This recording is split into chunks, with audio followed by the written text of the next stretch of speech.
Akan sular durulur mu? Allah diyen yorulur mu? Akan sular durulur mu? Allah diyen yorulur mu? Yara Muhammed ya Resul buna derman bulunur mu? Yara Muhammed ya Resul buna merhem bulunur mu? Aman haydemeye geldim, hudayıp dönmeye geldim. Aman haydemeye geldim, hudayıp dönmeye geldim. Beramım hudemek Allah cemalin görmeye geldim. Beramımda hudemek var, cemalin görmeye geldim. Sular Allah diye akar, hep aşıklar ona bakar. Sular Allah diye akar, hep aşıklar ona bakar. Melekler hep yıkar yapar sabahın seher vaktinde. Melekler hep yıkar yapar sabahın seher vaktinde. Aman haydemeye geldim, hudayıp dönmeye geldim. Aman haydemeye geldim, hudayıp dönmeye geldim. Beramım hudemek Allah cemalin görmeye geldim. Beramımda hudemek var, cemalin görmeye geldim. Sarı çiçek hazen olur, Allah diyen güzel olur.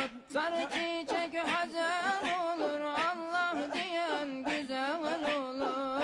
Allah'a aşık olanın günahları gazel olur. Mevla'ya aşık olanın günahları gazel olur. Aman haydemeye geldim, hudayıp dönmeye geldim.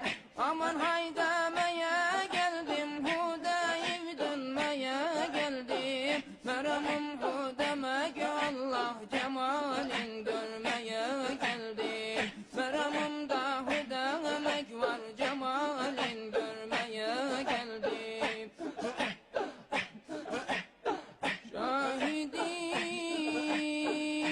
Şahidim arzu semadır, bütün ecram ile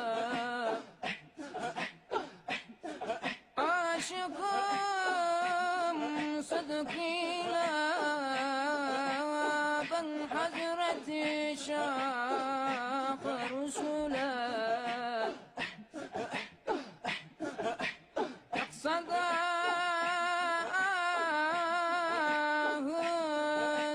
derunum beni bu hasret ile. Fakat yok dilimin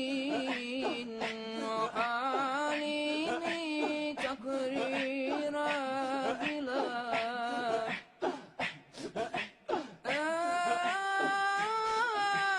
Ey badı sabah uğrarsa yolun semti harameyne. Tazimimi yabzeyl Resulü sakaleyne.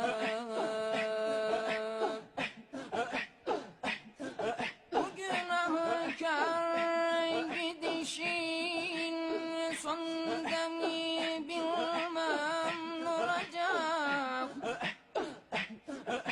Gelecek bir gün